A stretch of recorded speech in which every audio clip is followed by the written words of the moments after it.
கர்த்தருடைய பரிசுத்த நாமத்துக்கு மகிமை உண்டாவதாக. இந்த நாளிலும் உங்களோட ஆண்டோடைய வார்த்தையை பகிர்ந்து கொள்ள கர்த்தர் தந்த அந்த ஸ்லாக்கியத்திற்காக அவருக்கு நன்றி செலுத்துகிறேன். இந்த நாளிலும் நாம தியானிக்க போகிற தலைப்பு என்ன அப்படின்னா, லூக்கா 24ஆம் அதிகாரம் 6ஆம் வசனம் வாசிக்கலாம். லூக்கா 24:6.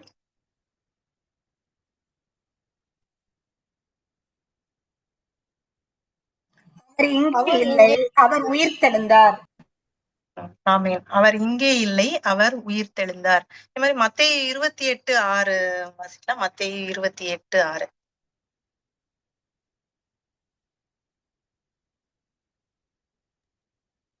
அவர் இயேசு இல்லை, தாம் சொன்னபடியே உயிர்த்தெழுந்தார். கர்த்தரை வைத்த இடத்தில் வந்து பாருங்கள். அப்போ இந்த இடத்துல நம்ம இந்த வசனத்துல நம்ம பார்க்கும்போது கர்த்தர் உயிர் தெழுந்த அந்த காரியத்தை நம்ம போன இதுல சண்டே வந்து நம்ம ஈஸ்டர் சண்டே கொண்டாடினோம்.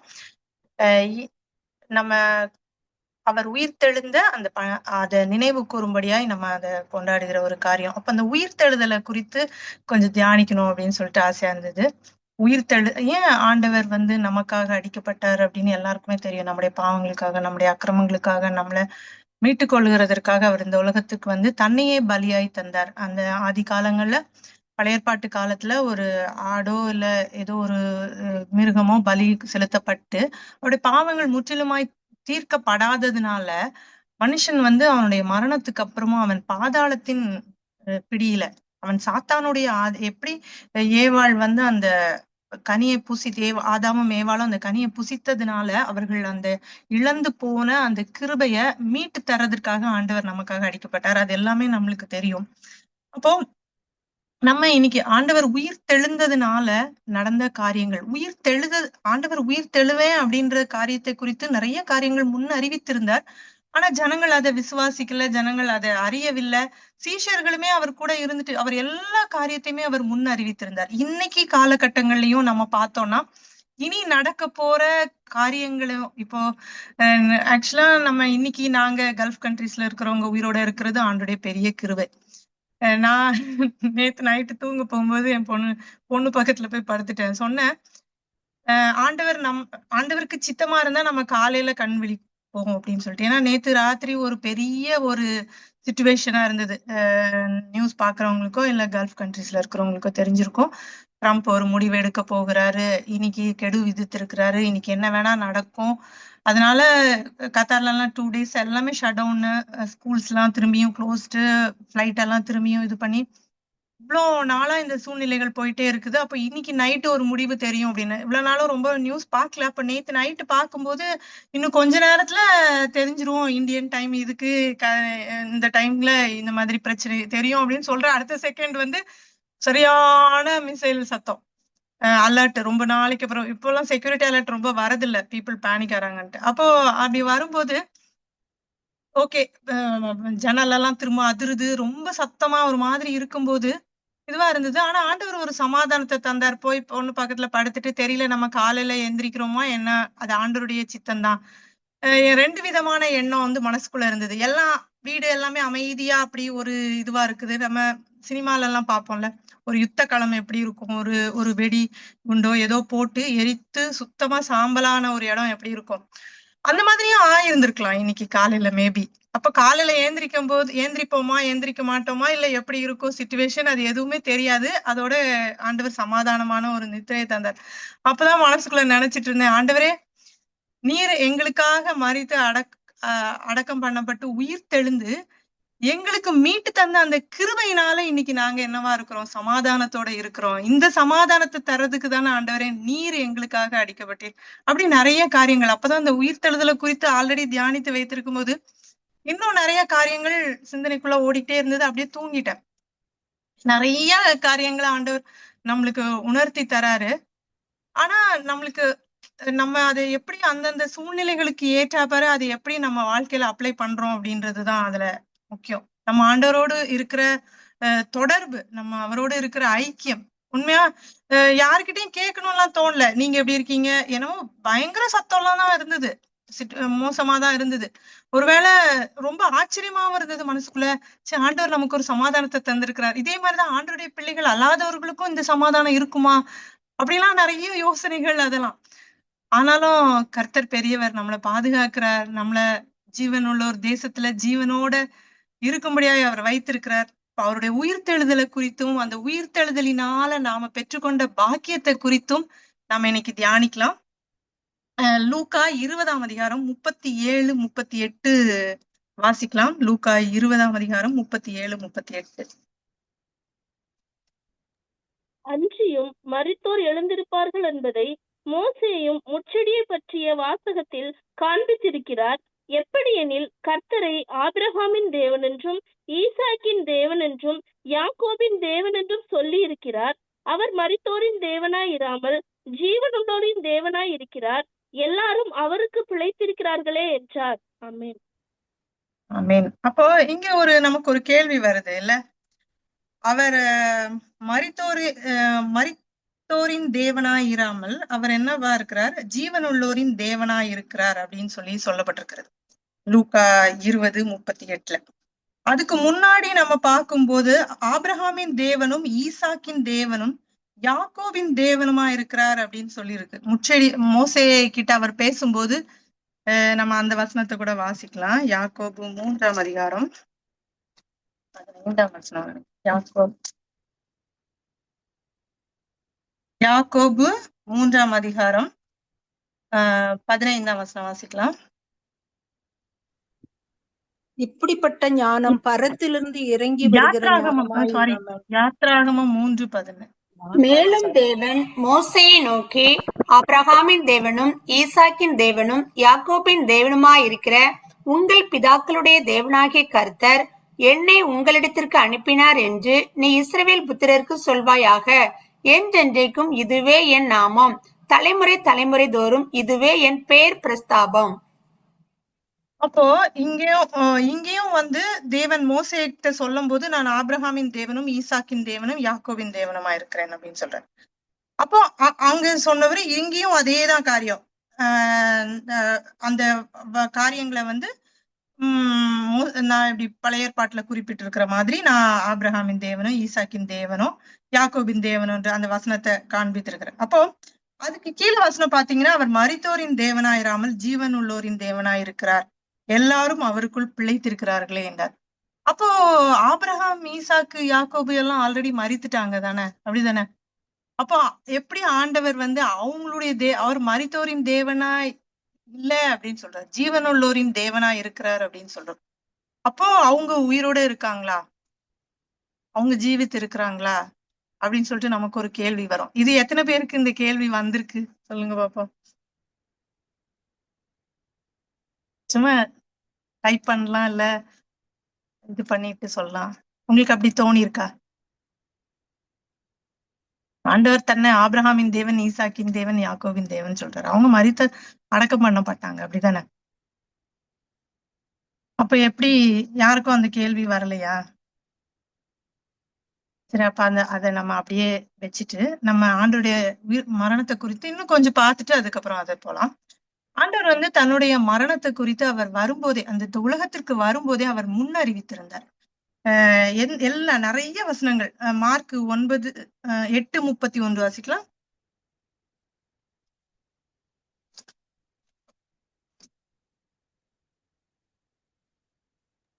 அல்லாமலும் மனுஷகுமாரன் பல பாடுகள் பட்டு மூப்பராலும் பிரதான ஆசாரியராலும் வேத பாரகராலும் ஆகாதவன் என்று தள்ளப்பட்டு கொல்லப்பட்டு 3 நாளைக்கு பின்பு உயிர்த்தெழுந்திருக்க வேண்டியதென்று அவர்களுக்கு போதிக்க தொடங்கினார். அப்போ அவர் தன்னுடைய சீஷர்களுக்கு அதை போதிக்கவும் தொடங்கினாரு. அதே மாதிரி பழைய ஏற்பாட்டுல அதை ஆண்டவருடைய மரணத்தை குறித்து கூறப்பட்டிருந்தது. அந்த காரியங்களை சீஷர்களுமே அறிந்திருந்தாங்க. நீங்க பாத்தீங்கன்னா அப்போஸ்தலர் 26-23 வாசிக்கலாம். அப்போஸ்தலர் 26, எல்லா வசனமும் உங்களுக்கு தெரியும், ஜஸ்ட் நம்ம ஒரு இதுக்காக. அப்போஸ்தலர் 26-23. தீர்க்கதரிசிகளும் மோசேயும் முன்னமே சொல்லியிருந்தபடியே கிறிஸ்து காணப்பட வேண்டியதென்றும் மரித்தோர் உயிர்த்தெழுதலில் அவர் முதல்வராகி சுய ஜனங்களுக்கும் அந்நிய ஜனங்களுக்கும் ஒளியை வெளிப்படுத்துகிறவர் என்றும் சொல்லுகிறேனே அன்றி வேறொன்றையும் நான் சொல்லுகிறதில்லை என்றான்.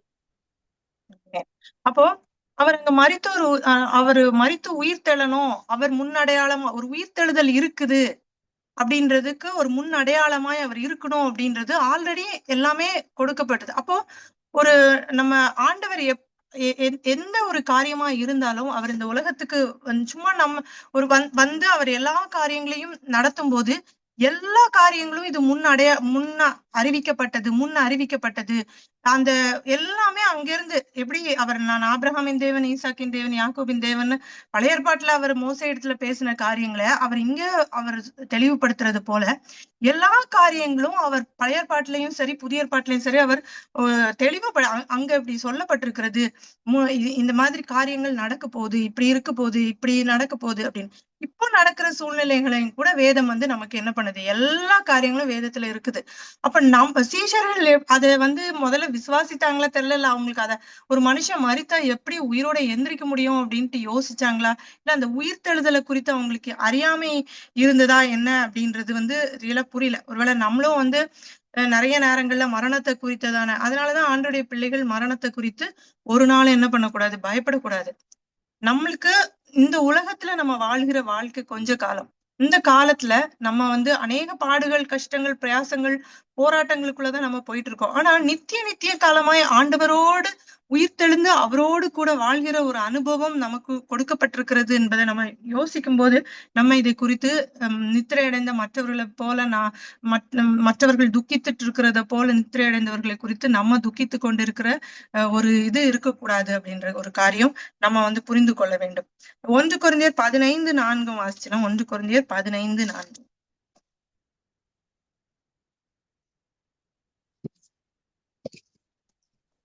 அடக்கம் பண்ணப்பட்டு வேத வாக்கியங்களின்படி 3ஆம் நாளில் உயிர் தெழுந்து. அப்போ அவர் வேத வாக்கியங்களின் படிதான் எல்லா காரியங்களும் அடக்கம் பண்ணப்பட்டு அவர் 3ஆம் நாளில உயிர் தெழுந்தார். நம்ம பார்த்தோம் அவருடைய கல்லறை வெறுமையா இருந்தது. எனக்கு இந்த வசனம் எடுக்கணும்னு ஆசையா இருந்தது அப்படின்னா அவருடைய அந்த ஒரு காலியான கல்லறை ஒரு அடையாளம். அவர் இங்கே இல்லை, அவர் உயிர் தெழுந்தார். இன்னைக்கும் இஸ்ரேலுக்கு போறவங்க சொல்றாங்க அவருடைய கல்லறையை பார்த்துட்டு சொல்றாங்க. அப்போ நம்ம ஒரு ஜீவனுள்ள தேவனை நாம ஆராதிக்கிறோம் என்பதை நம்ம முதலாவது நம்ம புரிந்து கொள்ள வேண்டியது அவசியமா இருக்கிறது. நம்ம கண்களினால காணக்கூடாதவராய் அவர் இருந்தாலும் அவர் நம்மளோடு வாசம் பண்ணும்படியாய் அவர் என்ன பண்ணாரு, இந்த உலகத்துக்கு வந்தாரு. அப்போ அவர் நிறைய பேரு அவர் மரித்தாரு, அவர் எந்திரிக்கல, நிறைய ஏமாத்துறாங்க அப்படி நிறைய பேரு நிறைய காரியங்களை சொன்னாலும் ஆனா அவர் அங்கே அவருடைய கல்லறை வெறுமையாக்கப்பட்டிருக்கிறது. அந்த வெறுமையாக்கப்பட்ட கல்லறை நம்மளுக்கு ஒரு அடையாளமா இருக்கிறது, அவர் ஜீவித்திருக்கிறார் அப்படின்னு சொல்லிட்டு. அப்போ நாமளும் அவரை விசுவாசிக்கிற நாமளும் ஒரு நாளும் நம்ம என்ன பண்ண மாட்டோம், மரணத்தை இது பண்ண மாட்டோம். மரணம் நம்மள ஒன்றுமே பண்ணாது. மரணமே உன் கூறு எங்கேன்னு சொல்லிட்டு நம்ம கேட்கிறவர்களாய் மரணத்தை ஜெயமாக நமக்கு நம்ம அதை ஜெயிக்கும்படியா. அதனாலதான் எனக்கு அதுதான் நான் சொன்னேன், ஒரு மரண பயம், ஒரு மரண சூழ்நிலை எனக்கு ரியலி அது எப்படி தெரியல, உங்களுக்கு அது எப்படி ஃபீல் ஆச்சு தெரியல. எந்த ஒரு பயமோ பதட்டமோ இல்லை. ஆனா இந்த சூழ்நிலைகளை குறித்து ஆராய்ந்து கொண்டு படுத்து கொண்டு இருக்கிற ஒரு காரியம், அந்த சத்தம் கேட்கறது எது வேணாலும் நடக்கலாம். ஆனா எது நடந்தாலும் ஒரு சமாதானமா இருக்கிற ஒரு சூழ்நிலைய ஏன் நம்ம பெற்றுக்கொண்டோம் அப்படின்னா அது ஆண்டவருடைய அந்த அந்த வெறுமையாக்கப்பட்ட அந்த கல்லறை.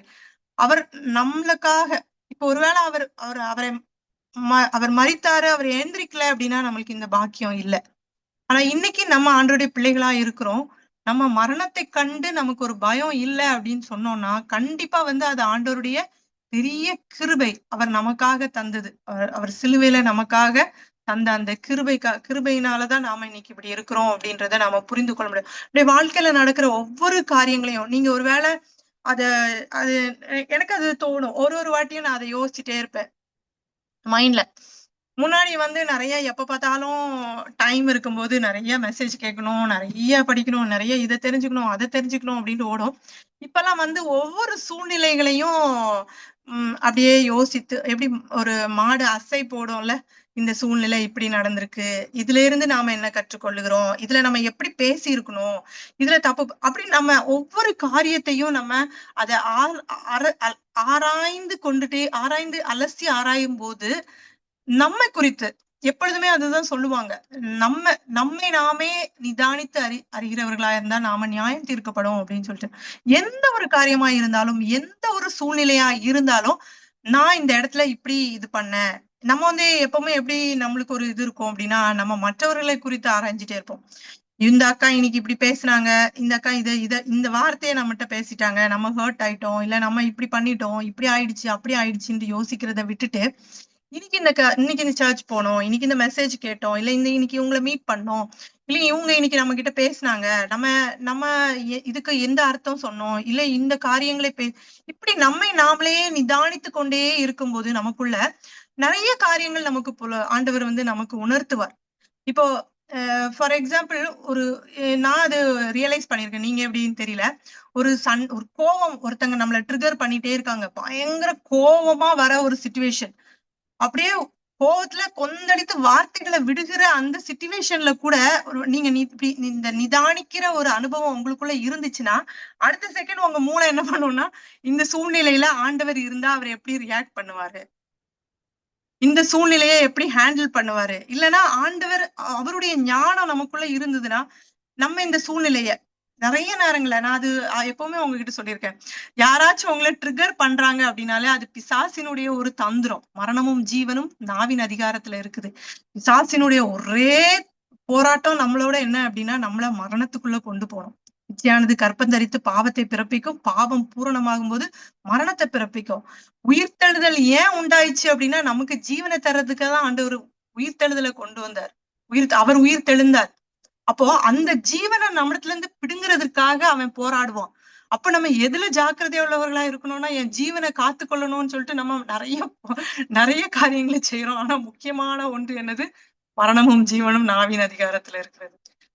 அப்போ எந்த கனியை நாம பூசிக்கணும் அப்படின்னு ரொம்ப ஜாக்கிரதை உள்ளவர்களா இருக்கணும். இன்னொன்னு வந்து தேவனுக்கு ஏற்ற துக்கம் உடையவர்களா இருக்கணும். லௌகீக துக்கம் மரணத்தை உண்டாக்குகிறதுன்னு வேதம் சொல்லிடுது. அப்போ உலக பிரகாரமாய் நிறைய துக்கங்கள், தேவையில்லாத காரியங்கள். அப்போ இதுல நம்ம எவ்வளவு ஜாக்கிரதை உள்ளவர்களா இருக்கணும் என்பதை நாம புரிந்து கொள்ள முடியும். அப்ப ஆண்டவர் வந்து தன்னுடைய மரணத்தை குறித்து தன்னுடைய சீஷர்களுக்கு மாத்திரமல்ல, சீஷர்களுக்கு போதித்தார்னு பார்த்த நிறைய வசனங்கள் இருக்குது. அதே போல அவர் தீர்க்கதரிசிகளின் மூலமாய் முன் அறிவித்தாரு அப்படின்ற காரியங்களும் இருக்குது. வேதத்துல எல்லா காரியங்களும் அவருடைய மரணம் உயிர்த்தெழுதலை குறித்து கொடுக்கப்பட்டிருந்தது. அப்போ வேதத்துல என்னென்ன காரியங்கள், இனி வரப்போகிற காரியங்கள் குறித்து கொடுக்கப்பட்டிருக்கிறதோ, இன்னும் இப்போ நம்மளுக்கு என்னென்ன காரியங்கள் கொடுக்கப்பட்டிருக்கிறது? அவருடைய ரகசிய வருகை, அதுக்கு முன்னாடி யுத்தங்களின் எல்லாத்தையும் கேட்டு முடிவு உடனே வராது. ஆனா உடனே நம்ம என்ன பண்றோம் அப்படின்னா, நிறைய பேரு உடனே யூடியூப்ல உட்காந்துட்டு இது நடக்கும், இஸ்ரவேல்ல இது நடந்துச்சு, சிவப்பு கிடாரி வந்துச்சு, எதை பத்தியும் கவலைப்படாதீங்க. நமக்கு இது மார்த்தாள் கிட்ட ஆண்டவர் சொல்ற மாதிரி தேவையானது ஒன்றே, மரியாள் தன்னை விட்டு எடுபடாத நல்ல பங்கை தெரிந்து கொள்ள அவரை போதும். நமக்கு அவரை பிடிச்சிட்டோம், அவரை நம்ம பார்த்துட்டு இருக்கோம், அவரோடு கூட நாம ஐக்கியமா இருக்கிறோம், அந்த கிருபையை நம்ம பெற்றுக்கிறோம். அப்போ நம்ம ஒரு சூழ்நிலையில நம்ம சமாதானம் இல்லாம நம்ம இருக்கிறோம் அப்படின்னா, ஒரு சூழ்நிலையில நம்ம தெளிவான முடிவு எடுக்க முடியாம இருக்கிறோம் அப்படின்னா, அப்ப நம்ம ஆண்டவரிடத்துல நம்ம நிதானிக்கணும். ஆண்டவரே, எனக்கு இந்த இடத்துல சமாதானம் இல்லாம இருக்கு, இந்த சூழ்நிலைகள் எனக்கு சமாதானத்தை கொண்டு வராம இருக்குதே, ஆண்டவரே நான் இதுல பயத்தோட இருக்கிறேனே. பூரண அன்பு பயத்தை புறம்பே தள்ளும். அப்போ சூழ்நிலைகள் நம்மை பயப்படுத்துகிறது, சூழ்நிலைகள் நம்ம பதற வைக்குது, சூழ்நிலைகள் நம்மள மோசமான ஒரு ஸ்ட்ரெஸ்ஸுக்குள்ள ஆக்குது. பாதி பேருக்கு பாதி லேடிஸ்க்கு இப்பெல்லாம் வந்து நிறைய ப்ராப்ளங்கள், மெயினா வந்து ஹார்மோனல் இம்பேலன்ஸ். ஏன்னு கேட்டா, நம்ம ஒரு நேரம் கோவப்படும் போதும், ஒரு நேரம் நம்ம டென்ஷன் ஆகும் போதும் நம்மளுடைய பாடியில கெமிக்கல் ரியாக்ஷன், அதனாலதான் நிறைய பிரச்சனைகள். இப்ப நம்ம நான் அதை ரொம்ப ரொம்ப ரியலைஸ் பண்றேன்னா, ஆக்சுவலி நான் ஊருக்கு போயிட்டு ஒரு 3 கிலோக்கு மாத்திரை மருந்து எல்லாம் எடுத்துட்டு வந்தேன். இந்த ஆயுர்வேதிக் ட்ரீட்மெண்ட் இதெல்லாம் ரொம்ப சிக்கா இருக்கேன்னு சொல்லிட்டு ஒண்ணுமே இன்னும் தொடவே இல்லை. ஆனா என்னுடைய ஒரு லைஃப் ஸ்டைல் சேஞ்ச் பண்ண சில நேரம் அதை நம்ம விட்டுட்டோம் அப்படின்னா திருப்பி அந்த பிரச்சனைகளை நம்ம ஃபேஸ் பண்ணதான் செய்யறோம். ஆனா நிறைய சேஞ்ச் நமக்கு என்னன்னு எதை பத்தியுமே கவலைப்படாம நம்ம இருந்தோம்னா நிம்மதியா இருக்குது. நிறைய நேரங்கள்ல எனக்கு அது தோணும். 2 பிள்ளைங்க இருக்கிறதே நம்மளுக்கு வந்து ஒரு பிள்ளைக்கு ஒரு நேரம் ஸ்ட்ரெஸ் ஆகும்போது அந்த பிள்ளை அந்த ஸ்ட்ரெஸ்ஸை நம்ம மேல கொண்டு போய் திணிக்கும். ஒரு மாதிரி அப்படியே அதே மண்டைக்குள்ள ஏத்திட்டு அது கொஞ்ச நேரம் ஓடிட்டு இருக்கும்போது சரி அதுல இருந்து ஆண்டவரே விடுதலையை தாரும்னு சொல்லிட்டு இருக்கும்போது அடுத்த பிள்ளை எதையாச்சும் ஒரு ஸ்ட்ரெஸ்ஸை கொண்டு வரும். அப்புறம் அடுத்தது நம்ம அதையும் தாண்டி ஓவர் கம் பண்ணிட்டு வரும்போது ஹஸ்பண்ட் ஏதாவது ஒரு டென்ஷனை சொல்லுவாங்க, இல்ல சூழ்நிலைகள் வரும், இல்ல ஃப்ரெண்ட்ஸ் வரும், இல்ல ஃபேமிலியில ஏதாச்சும் ஒண்ணு யாராச்சும் மாத்தி மாத்தி நம்மளுக்கு ஒரு ப்ரெஷர் தந்துட்டே இருப்பாங்க. நம்ம எப்பவுமே குக்கர் அப்படியே உள்ள எப்படா விசில் அடிக்கும்ன்ற மாதிரி தான் நம்ம ரெடியா இருப்போம். அப்போ ஒரு நேரம் என்ன பண்ணிடுவோம், விசில் எல்லாம் அடிச்சு விசிலே அடிக்கலைன்னாலும் குக்கர் வெடிச்சு செதறிடும். அந்த மாதிரி ஒரு சூழ்நிலைகளுக்குள்ள நம்ம போயிட்டு நம்ம நம்மளையும் கெடுத்து நம்ம இதையும் கெடுத்து நம்ம ஆரோக்கியத்தையும் கெடுத்து அதுக்கப்புறம் நம்ம அடுத்த வாரத்துல இருந்து என்ன பண்ணுவோம், மாத்திரை திங்கிறதுக்கு ரெடி ஆயிரும். எல்லா பிரச்சனையும் வந்துடும். தலைவலி முக்கியமா நம்ம ரொம்ப ஸ்ட்ரெஸ் ஆகும்போது நம்ம வர்றது வந்து தலைவலி, பீரியட்ஸ் ப்ராப்ளம், நிறைய காரியங்கள் இருக்குது. அப்போ நான் அது ஏன் இதுல சொல்றேன்னா, எனக்கு வந்து ஒரு 13-14 இது இருந்தது, சிஸ்ட் இருந்தது என்னோட யூட்ரஸ்ல ஒரு 2 இயர்ஸ் முன்னாடி. பயங்கர ப்ளீடிங். எப்படின்னா ஒரு 15 டேஸ்க்கு ப்ளீடிங் இருக்கும். ஒரு 15 டேஸ் ஆல்மோஸ்ட் 15 to 10 டேஸ் தான் நார்மலா இருக்கிற மாதிரி இருக்கும். ப்ளீடிங் எனக்கு வந்து சம்டைம்ஸ் ஏதோ ஒண்ணு ஆர்கனா ஏதோ வெட்டி அப்படியே பிளட் கொட்டுற மாதிரி அவ்வளவு மோசமான ஒரு சூழ்நிலை. எனக்கு என்ன பண்ண தெரியல, இங்க ஹாஸ்பிட்டலுக்கு எல்லாம் போய் எல்லாமே பார்த்தா அவ்வளோ கட்டி, கர்ப்பப்பையை சுத்தி உள்ள வெளியே எல்லாமே கட்டி அப்படின்னு சொல்லிட்டு ரிமூவ் பண்ணணும்னு சொல்லிட்டாங்க. சரி ஊருக்கு போய் அதை ரிமூவ் பண்ணிடலாம் அப்படின்னு சொல்லிட்டு போகும்போது அங்க போனா அங்க உள்ள கிளைமேட்ல வீசிங் வந்துருச்சு. இதுக்கு ட்ரீட்மெண்ட் எடுப்போமா அதுக்கு ட்ரீட்மெண்ட் எடுப்போமான்ட்டு இந்த பிரச்சனையை விட்டுட்டு அந்த பிரச்சனைக்கு போய் அதுக்கு அட்மிட் ஆகி அந்த மாதிரி காரியங்கள். அப்புறம் சிலர் சொன்னாங்க, இந்த மாதிரி சில ஃபுட் ஐட்டம்ஸ்லாம் எடுத்தீங்கன்னா உங்களுக்கு கொஞ்சம் ரிலீவா இருக்கும் அப்படிலாம் சொன்னாங்க. பட் அதெல்லாம் செஞ்சேன். ஆனா ஒரே ஒரு விஷயம் மாத்திரம் நான் அதை அண்டர்ஸ்டாண்ட் பண்ணிட்டேன். ஏன்னா நிறைய நாமளே ஆராயிற காரியம் இருக்குல்ல. ஆராயும் போது பார்த்தேன், நம்ம மனசு ரொம்ப ஸ்ட்ரெஸ்ஃபுல் ஆகி ரொம்ப கொந்தளித்து போய் ஒரு பலவீனப்பட்டுட்டோம்னா இன்னும் ரொம்ப பலவீனப்பட ஆரம்பிக்கும் போது நம்முடைய ஹார்மோன் பயங்கர சேஞ்ச் ஆகுது. நீங்க நம்ப மாட்டீங்க, அவங்க சொன்னாங்க ஒரு ஆரஞ்சு சைஸ்க்கெல்லாம் இருக்கு, பெரிய பெரிய கட்டியா இருக்குது அப்படின்னாங்க. அதனால கட்டியெல்லாம் ரிமூவ் பண்ண முடியாது, மொத்தமா தூக்கி வெளியே போட்டுருங்க அப்படின்னாங்க. அப்ப அந்த மாதிரி ஒரு சூழ்நிலையில ஸ்லோவா அந்த அப்பதான் அந்த ஹார்மோன் இம்பேலன்ஸ் எப்படி வருது, எது நிமித்தம் நம்ம வந்து இந்த மாதிரி ஒரு சூழ்நிலைகளுக்குள்ள ஒரு நார்மல் இது இல்லாம நம்மளுடைய ஃபுல் பயாலஜிக்கல் கிளாக்கும் மாறும்போது, தூக்கம் இல்லாம அந்த மாதிரி காரியங்கள் ஆகும்போது நமக்கு இப்படி ஆகுதுன்னு கத்துக்கிட்ட உடனே கொஞ்சம் தான், ரொம்ப இல்ல, ஸ்லீப்பிங் பேட்டர்னை மாத்துனது, எதுக்கும் ஸ்ட்ரெஸ் பண்ண ஆண்டவரே ஸ்தோத்திரம் அதை சொல்லுவேன்ல, பிரீதிங், நல்ல மூச்சு அப்படியே உட்கார்ந்துட்டு. ஏன்னா நம்ம மத்தவங்களுக்காக ஸ்ட்ரெஸ் பண்ணும்போது இங்க நம்ம போராட வேண்டியது இருக்கு. நம்ம போய் விழுந்துட்டே நம்மள யார் பாக்குறா அப்படின்னு மனசை மாத்திட்டு போய் உட்காந்து எப்ப பார்த்தாலும் மூச்சை உள்ள இழுத்து வெளியே விட்டு இந்த மாதிரி எதையுமே நம்மள இது பண்ணக்கூடாது. ஆண்டவரே என்னை பாதுகாத்துக்கணும், எப்பவும் ஒரு கேடகத்தை புடிச்சுக்கிட்டே அலையணும் அப்படின்ற ஒரு தாட் மைண்ட் அப்படியே ஸ்லோவா மாற ஆரம்பிக்கும் போது நீங்க நம்ப மாட்டீங்க, நார்மலைஸ் ஆயிடுச்சு பீரியட்ஸ். அதுக்கப்புறம் ஆண்டோடைய கிருபையில நான் பார்க்கல, வேற ஒரு இதுக்காக போய் ஸ்கேன் பண்ண போகும்போது அவங்க சொன்னாங்க கட்டியெல்லாம் காணோம் அப்படின்னாங்க. புரியுதாப்போ?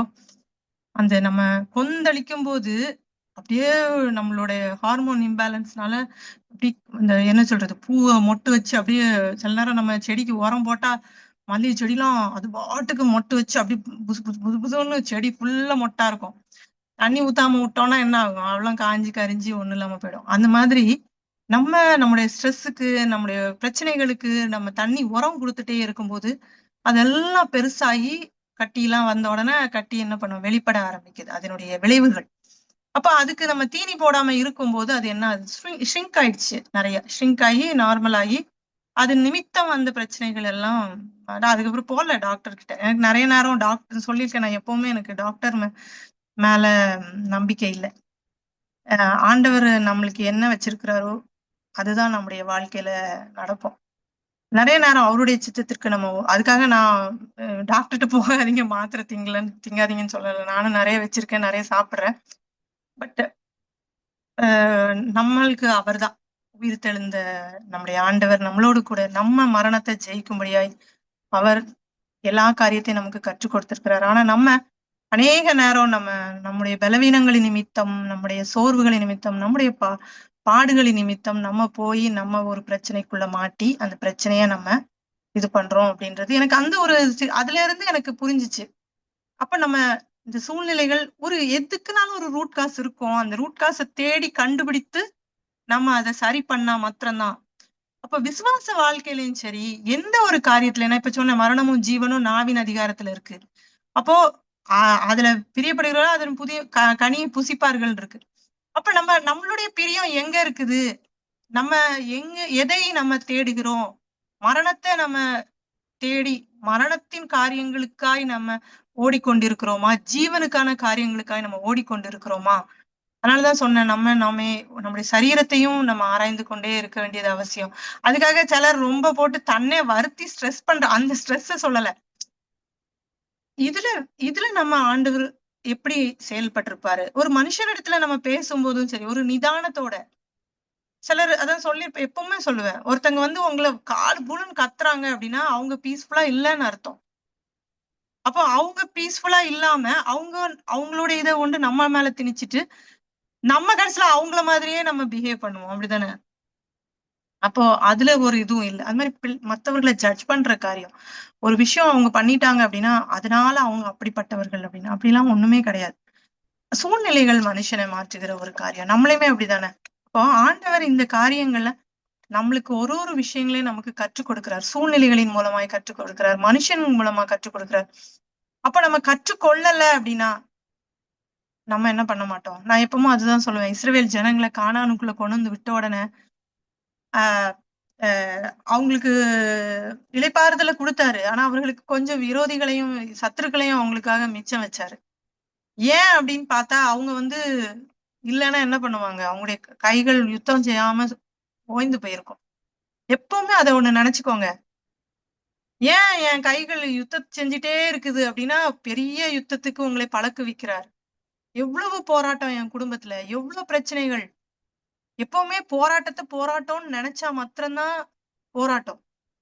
இல்ல அப்படின்னா அது நார்மல். அதான் சொன்னேன்ல, நான் அதான் நேத்து நிறைய விதமான சிந்தனைகள். ஒருவேளை ஆண்டவரை அறியாத ஜனங்களா இருந்தோம்னா, இல்ல ஆண்டவரை அறியாத காலகட்டங்கள்ல இருந்தோம்னா இந்த சூழ்நிலையை நம்ம எப்படி ஃபேஸ் பண்ணிருப்போம்? ஒரு ஊருக்கெல்லாம் போனை போட்டு எல்லாரையும் பாடாப்படுத்தி அழுது கூடி, ஐயோ காலையில என்ன ஆகும் ஆண்டவரே?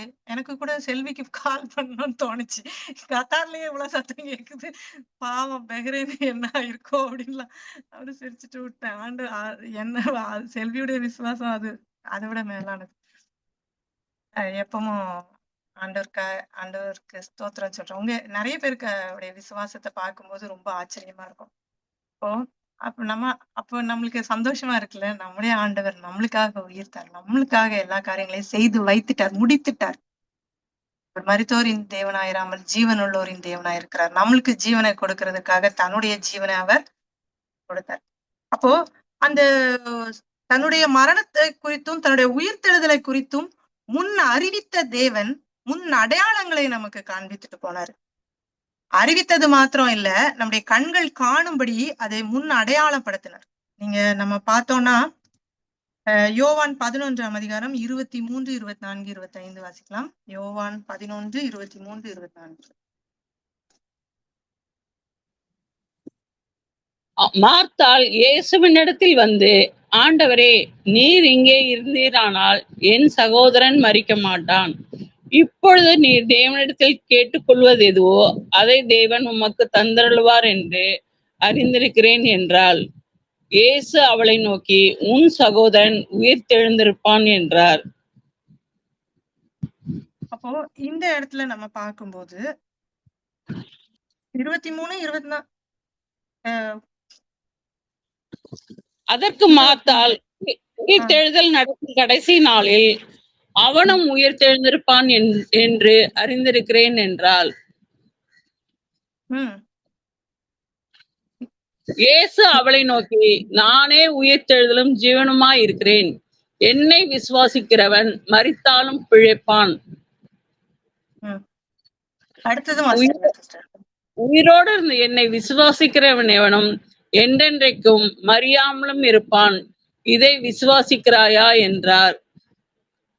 அப்போ இங்க நம்ம இந்த இன்சிடென்ட் பார்க்கும்போது ஆண்டவர் லாசரு மரித்து வியாதியா இருக்கிறான்னு கேள்விப்படும் போதே அவரு உடனே எல்லாம் போகல. அவர் சில காரியங்களுக்காய் சில அவருடைய நாமம் மகிமைக்காய் சில காரியங்களை அங்க செய்ய வேண்டிய ஒரு இது. இன்னொன்னு வந்து அவர் உயிர் தெழுவார் அப்படின்றத முன்னாடி படத்துல ஒரு இதுக்காக அவர் அங்க காத்திருக்கிற காரியம். ஆண்டவர் நம்முடைய வாழ்க்கையில எது செய்தாலும் நம்ம உடனே நினைப்போம், நம்ம லாசரு வியாதியா இருக்கிறான்ட்டு ஆண்டவருக்கு அங்க நியூஸ் போகும்போது, அப்போ அவர் வந்து நீங்க பாத்தீங்கன்னா யோவான் 11ஆம் அதிகாரம் 6ஆம் வசனத்துல, அவன் வியாதியா இருக்கிறதாக அவர் கேள்விப்பட்ட பொழுது தாம் இருந்த இடத்துல பின்னும் 2 நாள் தங்கினார். அதான் நான் சொன்னேன், நம்முடைய வாழ்க்கையில நடக்கிற காரியங்கள்ல எதுவா இருந்தாலும் ஆண்டவர் அந்த இடத்துல, அதுக்காக நான் வந்து யாராவது உங்களை வர சொன்னாங்கன்னா 2 நாள் கழிச்சு போங்கன்னு சொல்ல வரல. ஆண்டவர் அதுல எப்படி செயல்பட்டார் அப்படின்றத நாம புரிந்து கொள்ள வேண்டியது அவசியமா இருக்கிறது. அதுக்குதான் நம்ம நாமளே நிதானித்து பார்க்கிற ஒரு காரியம்.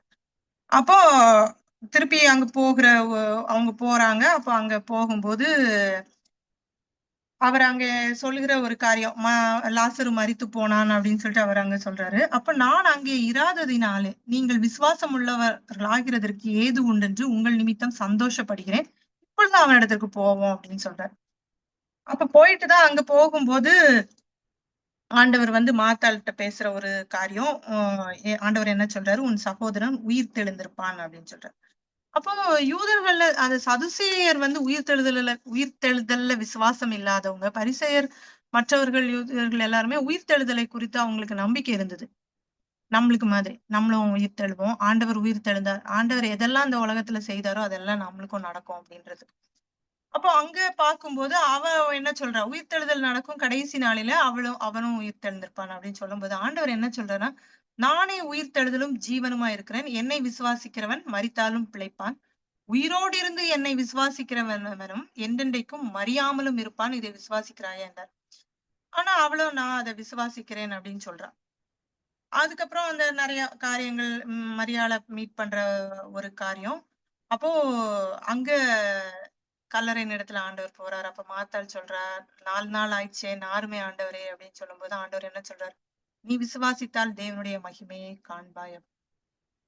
நம்முடைய வாழ்க்கையிலையும் நிறைய நேரம் மரித்து போன ஒரு சூழ்நிலையா இல்லைன்னா எதுனாலும் ஆண்டவர் வந்து நம்மகிட்ட சொல்லுகிற ஒரு காரியம், நீ விசுவாசித்தால் தேவனுடைய மகிமையை காண்பாய். நம்ம ஒண்ணுதான் நம்ம ஆண்டவர்கிட்ட கேட்கணும், ஆண்டவரே எனக்கு இதை தாரும், ஆண்டவரே உங்களுடைய சித்தத்தின்படியே எனக்கு இதை தாரும் அப்படின்லாம் நம்ம கேட்கிறோம். ஆனா ஆண்டவரே உங்களுடைய நாமம் மகிமைக்கா இதை செய்யும், ஆண்டவரே உங்களுடைய நாமம் மகிமைப்படட்டும், இதன் மூலம் அநேகர் உண்மை விசுவாசித்து ஏற்றுக்கொள்வார்களே அப்பா, உங்களுடைய நாம மகிமைக்காக எனக்கு இந்த வாழ்க்கையில இந்த காரியத்தை நீர் நிறைவேற்றும். இந்த மாதிரி எந்த காரியத்தை நம்ம ஆண்டவரத்துல கேட்டாலும் அந்த காரியத்தை நிமித்தம் ஆண்டோடைய நாமம் படணும் அப்படின்ற ஒரு ஏக்கம், ஒரு இது நம்ம வாழ்க்கையில நமக்கு எப்பவுமே இருக்கணும். அப்ப இந்த இடத்துல அவர் என்ன சொல்றாரு, நீ விசுவாசித்தால் தேவனுடைய மகிமையை காண்பாய் அப்படின்னு சொல்லிட்டு. அதுக்கப்புறம் பார்த்தா யோவான் 11ஆம் அதிகாரம் 44, 45 வாசிக்கலாம். 43, 44, 45. இவைகளை சொன்ன பின்பு லாசருவே வெளியே வா என்று உரத்த சத்தமாய் கூப்பிட்டார். அப்பொழுது மரித்தவன் வெளியே வந்தான். அவன் கால்களும் கைகளும் பிரேத சீலைகளினால் கட்டப்பட்டிருந்தது, அவன் முகமும் சீலையால் சுற்றப்பட்டிருந்தது. இயேசு அவர்களை நோக்கி, இவனை கட்டவிழ்த்து விடுங்கள் என்றார். அப்போ லாசருவே வெளியே வா அப்படின்னு சொன்னோன்னா லாசரு என்ன பண்ணார், வெளியே வந்து. அது வரைக்கும் அங்கிருந்த ஜனங்களுக்கு உயிர்த்தெழுதலை குறித்து அவர்கள் அறிந்திருந்தாங்க. நம்ம இப்ப முன் அறிந்தோம்ல, ஆண்டவர் உயிர்த்தெழுவார், அவர் மரிப்பார், உயிர்த்தெழுவார் சொல்லிட்டு நமக்கு வந்து ஒரு முன் அறிவித்தல் இருந்தது வேதத்தின் பழைய ஏற்பாட்டுலயும் சரி புதிய ஏற்பாட்டுலயும் சரி. அப்போ அந்த பழைய ஏற்பாட்டு காரியங்களை புதிய ஏற்பாட்டுல ஆண்டவர் நமக்கு சொல்லி சீஷர்களுக்கும் சரி மற்றவர்களுக்கும் அவர் போதித்தார் உயிர்த்தெழுதலை குறித்து. ஆனா இங்க வந்து உயிர்த்தெழுதலின் அடையாளமாய் லாசரு என்ன பண்ணான், உயிரோட எழுப்பப்பட்ட ஒரு காரியம். அப்போ ஒரு மனிதன் மரித்தால், அதான் சொல்றாரு அவரு நித்திரையா இருக்கிறான்னு தான் சொல்றாரு. ஒரு மனிதன் மரித்தாலும் அவன் உயிர் தெழ முடியும். அவன் பிசிக்கல் பாடியில அவன் உயிர் தெழுகிற ஒரு காரியம். அவன் அவன் ஆண்டவருக்குள்ள இந்த உலகத்துல வாழும்போது ஆண்டவருக்குன்னு வாழ்ந்தான்னா அவனுடைய ஆத்மா மரிக்காம என்னன்னைக்குமாய் அவரோடு கூட நித்தியத்துல இருக்கும் அப்படின்ற ஒரு காரியம்.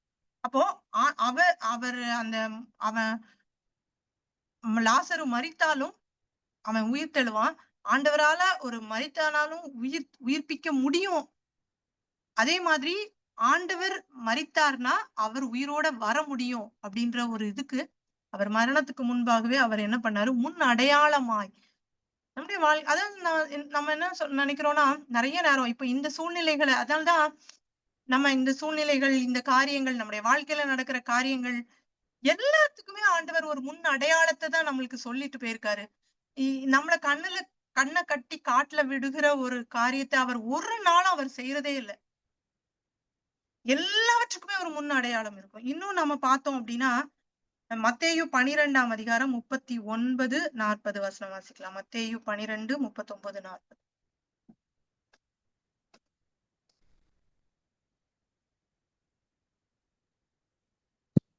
அவர்களுக்கு அவர் பிரதித்திரமாக, இந்த பொல்லாத விபச்சார சந்ததியார் அடையாளத்தை தேடுகிறார்கள், ஆனாலும் யோனா தீர்க்கதரிசியின் அடையாளமே அன்றி வேற அடையாளம் இவர்களுக்கு கொடுக்கப்படுவதில்லை.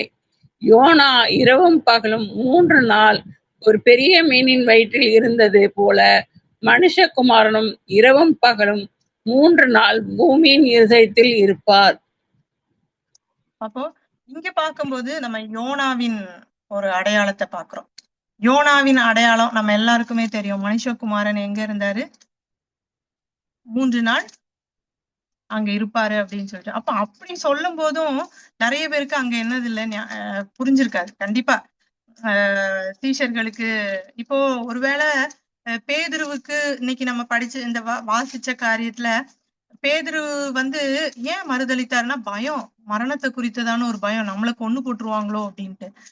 ஆனா ஆண்டவர் உயிர் தெளிந்து அதுக்கப்புறம் பேதுருக்கு அந்த பயம் இருந்ததா? அவர் மரித்து உயிர் தெளிந்ததுக்கு அப்புறம் அவனுக்கு அந்த பயம் இல்லை. அப்போ ஆண்டவர் மரித்து உயிர் தெழுதலின் நோக்கமே நம்மளுக்கு மரண பயத்தை எடுத்து போடுகிறதுக்காக தான். அதுக்கு முன்னாடி இந்த காரியங்கள் எல்லாமே ஆண்டவர் சொல்றாரு. யோனா மீனின் வயிற்றில இருந்தது போல மனுஷகுமாரனும் 3 நாள் கல்லறையில இருப்பாரு, அதுக்கப்புறம் உயிர் தெழுவார் அப்படின்னு சொல்றாரு. ஆனா அத அவங்க எந்த அளவுக்கு நம்பினாங்கன்னு நமக்கு தெரியல. இதுக்குள்ள லாசர்வன் வேற உயிரோட எழுப்புனாரு, அதுவும் தெரிஞ்சிருக்கும். நான் உயிரோட எந்திரிப்பேன்னு சொன்னாரு. ஏன் அப்படின்னா திருப்பி பேதுரு மீன் பிடிக்கதான் போனாரு. ஏன் மீன் பிடிக்க போனாருன்னு ஆண்டவரே போயிட்டாரு, நமக்கு தொழில் இல்லை, நம்மளுக்கு யார் சாப்பாடு தருவா அப்படின்ற ஒரு இது. அப்போ இந்த காரியங்களை அவர் முன் அடையாளமாய் சொல்லி எல்லாவற்றையும் அவர் சொல்லி இது பண்ணும்போது, அப்போ அந்த ஒரு அவங்களுக்கு அது புரிதல் இருந்திருந்ததுன்னா அவன் மறுதளித்திருக்கவே மாட்டான். அப்படிதானே? மரணத்தை குறித்த ஒரு பயம் அவனுக்குள்ள இருந்திருக்காரு. அப்போ ஆண்டவர் நம்முடைய வாழ்க்கையில நமக்கு நிறைய காரியங்களை, நான் உயிரோட தான் இருக்கிறேன், நான் ஜீவனோட தான் இருக்கிறேன், நான் உங்களுக்காக தான் இருக்கிறேன், உன் கூட தான் இருக்கிறேன் அப்படின்னு எல்லாம் சொன்னாலும் நம்ம என்னைக்கு அதை ரியலைஸ் பண்றோமோ அப்பதான் நம்மளுக்கு அவருடைய உயிர்த்தெழுதலின் மேல நம்பிக்கை வரும். நம்ம மரணத்தை ஜெயிக்கிறவர்களா இருப்போம். அதுக்கு முன்னாடி அவங்க அவ்வளோ பயந்த பேதுரு அப்போஸ்தலர் 1ஆம் அதிகாரத்துல அந்த 2ஆம் அதிகாரத்துல பெந்தெகோஸ்தே நாளுக்கு அப்புறம் அவர் எவ்வளவு தைரியமா எந்திரிச்சு நின்னு அவரு காரியங்களை பிரசங்கித்தது பார்க்க முடிகிறது. இப்ப அந்த உயிர்த்தெழுதலின் வல்லமை நம்ம ஒவ்வொருவருக்குள்ளேயும் காணப்படணும். அப்போ அவர் முன் அறிவித்த காரியங்களை நாம விசுவாசிக்கிறவர்களா இருக்கணும். அவர் முன் அடையாளமாய் நமக்கு சொன்ன காரியங்களை நாம விசுவாசிக்கிறவர்களா இருக்கிற அனுபவம் நமக்குள்ள காணப்படணும். யோனா 1ஆம் அதிகாரம் 17ஆம் வசனம் வாசிக்கலாம்.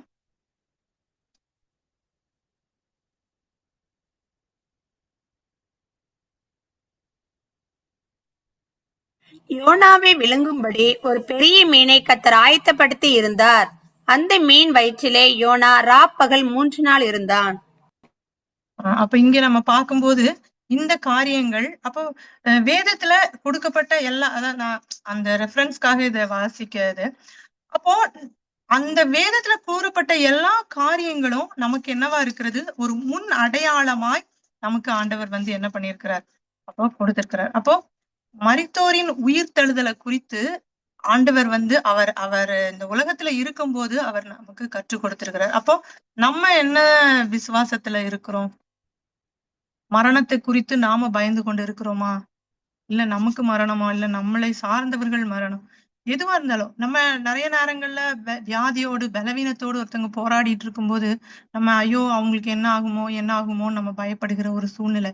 ஆனா இன்னைக்கு சொல்ல நம்ம நல்லாதான் இருக்கிறோம். ஆனா நம்மளுடைய நிலைமை அடுத்து என்னதுன்னு நமக்கு தெரியாது. நம்ம இன்னைக்கு நல்லா இருப்பாங்க, அடுத்த செகண்ட் என்ன நடக்கும்னு தெரியாது. அப்ப நம்முடைய ஜீவன் அவருடைய பார்வையில அருமையா இருக்கிறது. அப்ப இந்த பயம் நமக்கு இருக்கக்கூடாது. பேதுருவை போல ரொம்ப ஆச்சரியமா இருந்தது இந்த உயிர்த்தெழுதலை குறித்தும் இந்த அந்த ஏன் அவர் நமக்காக மரித்தாருன்ற காரியங்களை குறித்தும் அந்த அந்த அவருடைய உயிர்த்தெழுதல் நமக்கு கற்றுக் கொடுக்கிற காரியங்களை குறித்தும் தியானித்து கொண்டிருக்கிற இந்த தியானிக்கணும்னு இன்னைக்கு நினைக்கிற அந்த நேரத்துல ஆண்டவர் அந்த போர்ஷனை கூட நம்மளுக்கு அழகா அதை உறுதிப்படுத்தி தருகிற ஒரு காரியம் இருக்குது இல்ல. எவ்வளவு ஒரு அருமையா அப்போ அப்ப அந்த உயிர்த்தெழுதல் நமக்குள்ள எவ்வளவு காரியங்களை நமக்கு ஆண்டவர் அதன் மூலமா வைத்திருக்கிறார் அப்படின்ட்டு. இன்னொரு விஷயம் என்ன அப்படின்னா, ஆண்டவர் அவர் மனுஷகுமாரனா இந்த உலகத்துல இருந்தாரு. அவரை யாருமே விசுவாசிக்கல. தேவனிடத்துல இருந்து வந்த தேவகுமாரன் அப்படின்னு நம்ம லாஸ்ட் டைம் பார்த்தோம். நாத்தான்வேல் சொல்லும் போது நீர் தேவனுடைய குமாரன், இஸ்ரவேலின் ராஜா அப்படின்னு அவன் தனக்கு அவர் வெளிப்படுத்தின காரியங்களை அவன் அங்க சொல்லுகிற ஒரு இது. இதே மாதிரிதான் பேதுருவுக்கும் ஆண்டவர் தன்னை வெளிப்படுத்தினார். அவர் யாருக்கு தன்னை வெளிப்படுத்தினாரோ அவர்கள் மாத்திரம்தான் அப்போ அவர் தேவனிடத்துல இருந்து வந்தவர், தேவனுடைய குமாரன் அப்படின்னு சொல்லிட்டு விசுவாசித்தார்கள். ஆனா அவர் மரித்து அவர் உயிரோட எழுந்ததுக்கு அப்புறம் அவர் தேவனுடைய குமாரன் என்று அவர் என்ன சொல்றது, அவரை எல்லாரும் விசுவாசித்தார்கள். அவர் தன்னை நிரூபிக்கிற ஒரு காரியமா இருந்தது. பாத்தீங்கன்னா ரோமர் 1ஆம் அதிகாரம் 5ஆம் வசனம் வாசிக்கலாம். மாம்சத்தின்படி தாவீதின் சந்ததியில் பிறந்தவரும் பரிசுத்தம் உள்ள ஆவியின்படி தேவனுடைய சுதன் என்று மரித்தோரிலிருந்து உயிர்த்தெழுந்ததினாலே பலமாய் ரூபிக்கப்பட்ட தேவகுமாரனுமாய் இருக்கிறார். அப்போ அவர் மரித்ததிலிருந்து எழுந்ததுனால அவர் பலமாய் ரூபிக்கப்பட்ட தேவகுமாரனுமாய் இருக்கிறார். அப்ப மரித்து உயிர்ப்பிக்கப்போ நான் உங்களுக்கு சொல்லியிருப்பேன் நினைக்கிறேன், இயேசு யார் அப்படின்னு சொல்லிட்டு ஒரு இது பார்த்தேன். ஒரு இந்த தேசத்துக்காரங்க எழுதின ஒரு புக்லெட் மாதிரி. அதுல அவங்க அவர் தேவனுடைய குமாரன் இல்லை அப்படின்றதுக்கு அநேக ஆதாரங்கள், அவர் மரியாளுடைய குமாரன், அவர் மனுஷ குமாரன் அப்படின்னு சொல்லிட்டு நம்மளுக்கு தெரியாத வசனங்கள் எல்லாம் அவங்களுக்கு தெரிஞ்சிருக்கு. அவங்க அத எப்படி தப்பா வியாக்கியானம் பண்ணணுமோ அந்த மாதிரி வியாக்கியானம் பண்ணி அதை எழுதியிருந்த ஒரு காரியம். ஆனா நம்ம இன்னைக்கு பார்க்கும்போது அவர் நம்மளுக்காக அவர் மரித்தாரு, நமக்காக அவர் உயிர் தெழுந்தாரு. அவர் உயிர் தெழுந்ததுனால அவர் தேவனுடைய குமாரனாய் எந்த ஒரு மனுஷனும் எந்த ஒரு கடவுளுமே மரித்து உயிர் தெழுந்தாங்க அந்த ஒரு இது நம்ம ஈஸ்டர் கொண்டாடும் போது நம்ம ரொம்ப பெருமையா நம்ம அது சொல்லலாம். நம்முடைய தேவன் நமக்காக எப்படின்னா, இப்போ ஒரு அப்பா அம்மா இருக்காங்கன்னு வச்சுக்கோங்களேன், 2 பிள்ளைங்க இருக்காங்க. அவங்க ஒரு தனியா ஒரு காட்டுக்குள்ள ஒரு வீட்டுல இருக்காங்க. அப்போ அந்த பிள்ளைங்களை விட்டுட்டு அந்த அப்பா அம்மா ஒரு தேசத்துக்கோ ஒரு இடத்துக்கோ 2 நாள் பிரயாணம் போக வேண்டிய சூழ்நிலை இருக்கும். அந்த அப்பா அம்மாக்கு எவ்வளவு பயமா இருக்கும்ல. ஐயோ பிள்ளைய விட்டுட்டு போறேனே, அந்த பிள்ளை பத்திரமா இருக்குமா, நம்ம திரும்பி வர வரைக்கும் அந்த பிள்ளைங்களை வீட்டை பூட்டி வச்சுக்கோங்க, இது பண்ணுங்க அதை பண்ணுங்கன்னு எல்லாம் சொல்லிட்டு அப்புறம் அந்த ஒரு இடத்துக்கு போயிட்டும் கூட அவசரமா இப்ப நம்மளுமே அப்படிதான் அவசரமா பிள்ளைங்களை வீட்டுல விட்டு வந்துட்டோம் ஓடுவோம் அப்படிதானே. நான் அதுதான் யோசிப்பேன். ஆண்டவர் அந்த 3 நாளும் கூட நமக்காக எல்லாத்தையுமே ரெடி பண்ணி வச்சுட்டு போயிருப்பாரு. அந்த நேரத்துல சீஷர்கள் இடத்துல எல்லாத்தையும் சொல்லி எல்லாத்தையும் ரெடி பண்ணி 3 நாள் தான் நான் அது கூட நான் நினைப்பேன், கால்குலேட் பண்ணுவேன். வெள்ளிக்கிழமை மத்தியானம்னா 3 நாள் நம்ம சொல்றோம். ஒரு சனிக்கிழமை மாத்திரம்தான் அவரு தொடர்பு இல்லாம இருந்தது, ஞாயிற்றுக்கிழமை காலையிலே ஓடி வந்துட்டாரு அப்படின்ட்டு. எவ்வளவு பெரிய அன்பு இல்ல. அப்போ அதுதான் நம்ம பார்க்கும்போது அப்போஸ்தலர் 2ஆம் அதிகாரம் 27ஆம் வசனம் வாசிக்கலாம். அப்போஸ்தலர் 2:27. என் ஆத்துமாவை பாதாளத்தில் விட்டீர், உம்முடைய பரிசுத்த அழுவை காண விட்டீர். அப்போ ஆண்டவருடைய அந்த இது குறித்து, அவருடைய மரணத்தை குறித்து, அவருடைய உயிர்த்தெழுதலை குறித்தும் தாவீதும் தீர்க்க தரிசனம் சொன்ன காரியங்களை குறித்து இங்க பேதுரு வந்து அது பிரசங்கமாய் சொல்லும் போது அப்போஸ்தலர் 2:27 சொல்றாரு, அவருடைய ஆத்துமா என்னதுல பாதாளத்துல இருக்காது, அவருடைய பரிசுத்தர் அழிவை காண ஒட்டியும்.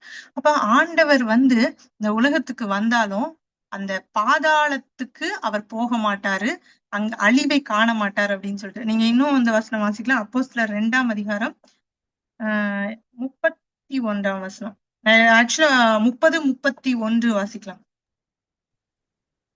அவன் தீர்க்கதரிசியாயிருந்து உன் சிங்காசனத்தில் வீற்றிருக்கிற மாமிசத்தின்படி உன் சந்ததியிலே கிறிஸ்துவை எழும்ப பண்ணுவேன் என்று தேவன் தனக்கு சத்தியம் பண்ணியதை அறிந்திருந்தபடியால் அவன் கிறிஸ்துவனுடைய ஆத்மா பாதாளத்திலே விடப்படுகிறது இல்லை என்றும் அவருடைய மாமிசம் அழிவை காண்பது இல்லை என்றும் முன்னறிந்து அவர் உயிர்த்தெழுதலை குறித்து இப்படி சொன்னார். ஆமென். அப்போ மரித்த உடனே கிறிஸ்துவனுடைய ஆத்மா எங்க போச்சு? பாதாளத்துக்கு போச்சு. பாதாளத்தை குறித்து நிறைய இதெல்லாம் இருக்குது. நம்ம வந்து அறிந்து கொள்ள வேண்டியது என்ன அப்படின்னா, இப்ப உயிர்த்தெழுதலை குறித்து நம்ம தியானித்து கொண்டு இருக்கிறோம். இந்த ஆத்மா பாதாளத்துக்கு போகிற காரியம் என்ன அப்படின்னா, ஒரு ஆண்டவருடைய அதான் சொல்றேன், ஆண்டவருடைய வருகைக்கு முன்னாடி அவர் வந்த நோக்கமே என்ன அப்படின்னா, ஒரு மனுஷனுடைய ஆத்மா மரித்துச்சுன்னா அவனுடைய பாவம் தீர்க்கப்படல, அந்த ஆட்டுக்குட்டியின் ரத்தம் அந்த மனுஷனுடைய பாவத்தை நிவர்த்தி பண்ணாததுனால அந்த ஆத்மா என்னென்னைக்குமாய் பாதாளத்துல போய் கிடக்கிற ஒரு அனுபவத்துக்குள்ள போகிற ஒரு சூழ்நிலை. அதனாலதான் இங்க தாவீது சொல்லும்போது கிறிஸ்துவனுடைய ஆத்மா பாதாளத்துல விடப்படுவதில்லை அப்படின்னு சொல்றாரு. இப்ப நம்ம அடுத்ததா பார்க்கிற ஒரு காரியம் ஆண்டவருடைய உயிர்த்தெழுதல். அவர் முன்னறிந்தாரு, அவர் முன் அடையாளமாய் நமக்கு சொன்னாரு. இன்னொன்னு பார்த்தா அவர் வந்து தன்னை அவருடைய உயிர்த்தெழுதல் வந்து அவர் தேவகுமாரன் என்று எல்லாருக்கும் அவர் அந்த உறுதிப்படுத்துகிற ஒரு காரியமாய் அது அமைந்தது. அவர்தான் தேவகுமாரன், ஒரு மனுஷன் உயிரோட எழும்ப முடியாது. இப்ப அந்த உயிர்த்தெழுதலின் வல்லமை அவருக்குள்ளா இருந்ததுனால அவர் தேவனுடைய குமாரன் என்று அவர் மரித்தோரிலிருந்து எழுந்ததுனால நிரூபிக்கப்பட்டார். அப்ப அடுத்தது வந்து நீங்க பார்க்கும்போது பாதாளத்தின் அதிகாரம், ஒரு மனுஷன் மரித்தான் அப்படின்னா அவன் எங்க போறான் அப்படின்னா பாதாளத்தின் அதிகாரத்துக்குள்ள போகிற ஒரு காரியம். இங்க யோனா 2:2 வாசிக்கலாம்.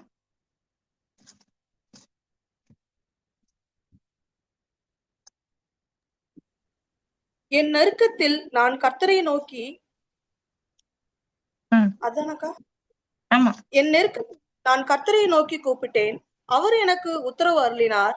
நான் பாதாளத்தின் வயிற்றில் இருந்து கூக்குரலிட்டேன், நீர் என் சத்தத்தை கேட்டீர். அப்ப யோனா எங்க இருந்து கூப்பிட்டேன்னு சொல்றாரு? பாதாளத்தின் வயிற்றிலிருந்து. நிறைய ஒரே குழப்பமா இருக்கும் நமக்கு. யோனா 3 நாள் மீன் வயிற்றுக்குள்ள உயிரோட இருந்தாரா, செத்து போனாரா? உயிரோட இருந்துட்டுதான், ஏன்னா ஜோம் பண்ணாரு வேற யோனா, உயிரோட இருந்தாரா இல்லையான்ட்டு. நான் எப்பவுமே உங்ககிட்ட ஒரே ஒரு காரியம் சொல்றேன். நிறைய பேரு வந்து வேதத்துல என்ன இது இப்படி இருந்துச்சோ, அதான் அப்படி இருந்ததோ. இப்ப ஈவன் வந்து மரியாள் ஆண்டவர் வந்து மரியாள மரித்து உயிர் தெழுந்த உடனே மரியாள் அவரை இது பண்ண போகும்போது, என்னை தொடாதே, நான் பிதாவிடத்திற்கு போனோம் அப்படின்னு சொல்லுவாரு. ஏன் தொடாதன்னு சொல்லிட்டாரு? எதுக்கு அப்படி? அந்த மாதிரி நிறைய காரியங்களை குறித்து நிறைய கன்ஃபியூஷன் இருக்கும் ஜனங்களுக்கு. மரியாள் தொட்டாலும் சரி, தொடலைனாலும் சரி, நமக்கு அதனால பிரச்சனையே கிடையாது. எப்பொழுதுமே தேவையானது ஒன்று. நம்மளுக்கு என்ன தேவை அதுதான் நம்ம பார்க்கணும். வேதத்துல நிறைய எனக்கு இது எப்பவுமே அது ஆச்சரியமா இருக்கும். மரியாள் தொடாத அப்படின்னா அவர் வந்து மகா பிரதான ஆசாரியனாய் தன்னை பலிபீடத்துல பிதாவினிடத்துல ஒப்படைத்து விட்டு, ஒரு பிரதான ஆசாரியன் ஒரு தன்னையே பலியாய் அவர் ஒப்பு கொடுத்திருக்கிறார். அப்ப அது அவரை சந்திச்சுட்டு மற்றவர்களிடத்துல போனோம். அப்ப தான் இது பண்ணக்கூடாது, தன்னை அப்படியே பிதாவுக்கு ஒப்பு கொடுக்கணும், தன்னை யாரும் தொட்டு தீட்டுப்பட, அது இந்த யூத முறைமையின்படி நிறைய காரியங்களை அவர் செய்தாருன்னு சொல்லுவாங்க. பட் அதெல்லாம் நம்மளுக்கு எதுவுமே தேவையில்லை. நமக்கு தேவை அவர் உயிர் தெழுந்தார். அவர் ஏன் உயிர் தெழுந்தார்?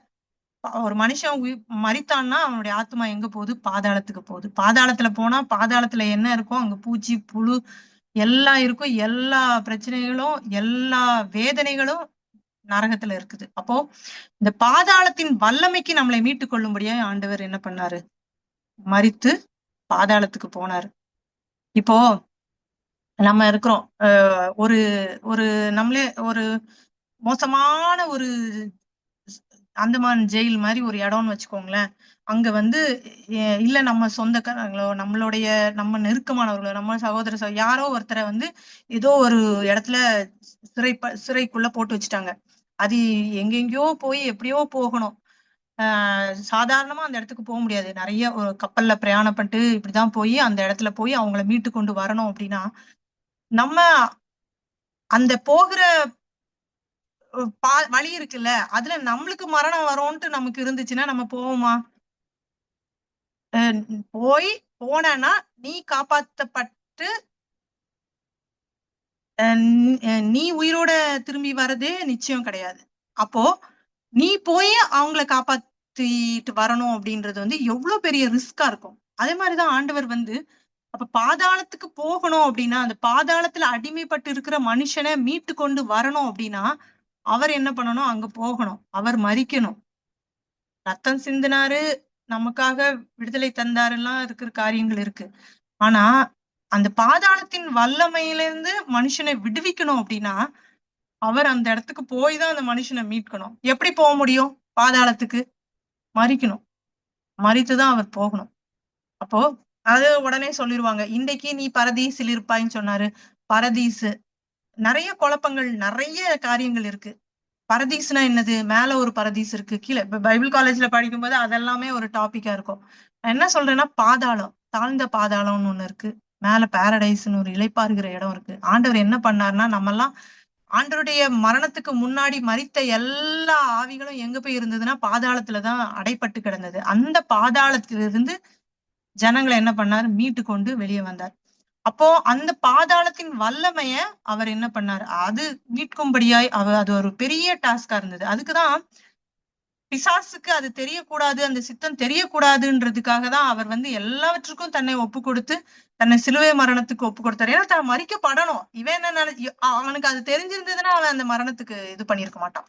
அப்ப அவர் அது வரைக்கும் அமைதியா இருந்து அந்த காரியங்களை செய்து பாதாளத்துக்கு சென்று பாதாளத்தின் வல்லமையை தான் மீட்டு கொண்டு அங்கு இருந்தவர்களை, சிறைப்பட்டவர்களை சிறை மீட்டு கொண்டு வந்தார். இது நம்ம சங்கீதத்துல எல்லாம் நம்ம படிக்க முடியும்.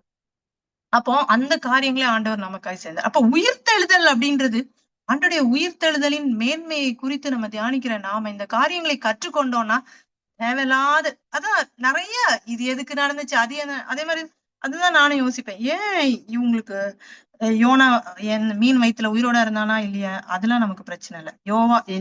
யோனா மீன் விழுங்கிச்சு, ஒரு பெரிய மீன் விழுங்குனா அந்த மீனின் வயிற்றிலிருந்து யோனா தன் தேவனை நோக்கி விண்ணப்பம் பண்ணினான்னு இருக்கும். உடனே நம்ம வந்து மீன் வயிற்றுல உயிரோட இருந்தானா, உயிரோட இல்லையா, அவன் ஆத்மா என்ன பண்ணுச்சு அப்படின்னு அவன் என்ன சொல்றான்? பாதாளத்துல இருந்து நான் கூப்பிட்டேன் அப்படின்றான். அப்ப நம்ம புரிந்து கொள்ள வேண்டியது அதுல இருக்கு.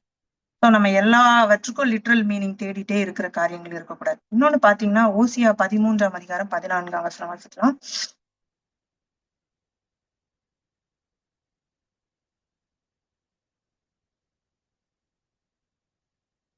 ஓசியா 13:14 அவர்களை நான் பாதாளத்தின் வல்லமைக்கு நீங்களாக்கி மீட்பேன், அவர்களை மரணத்துக்கு நீங்களாக்கி விடுவிப்பேன். மரணமே உன் வாதைகள் எங்கே? பாதாளமே உன் சங்காரம் எங்கே? மனமாறுதல் என் கண்களுக்கு மறைவானதா இருக்கும். அப்போ அங்க சொல்ற காரியம் என்ன? அவர்களை நான் பாதாளத்தின் வல்லமைக்கு நீங்களாக்கி மீட்பேன், அவர்களை மரணத்துக்கு நீங்களாக்கி விடுவிப்பேன். மரணமே உன் வாதைகள் எங்கே? பாதாளமே உன் சங்காரம் எங்கே? அப்போ மரணத்துக்கு, பாதாளத்தின் வல்லமைக்கும் மரணத்துக்கும் நம்மளை நீங்களாக்கி விடுகிறதற்காக ஆண்டவருடைய உயிர்த்தெழுதல், ஆண்டவர் நமக்காக மரித்த ஒரு காரியத்தை நம்ம இங்க பார்க்கிறோம். அப்போ அவர் அங்க பாதாளத்துக்கு போய் அவர் அங்க பாதாளத்தின் வல்லமையில இருந்து நம்மளை மீட்டு கொண்டு வந்த ஒரு காரியம். இன்னும் கூட நம்ம வாசிக்கலாம். 1 பேதுரு 3ஆம் அதிகாரம் 18-20 வரைக்கும் வாசிக்கலாம். 1 பேதுரு 3ஆம் அதிகாரம் 18-20.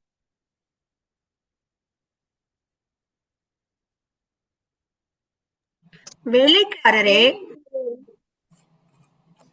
வாசி வாசி. அக்கா, 1 கரெக்டா பேதுரு 3 கரெக்ட் தான் சாலி, நீ வாசி. ஒரு நிமிஷம். இல்ல சாரி, 1 பேதுரு 4ஆம் அதிகாரம்.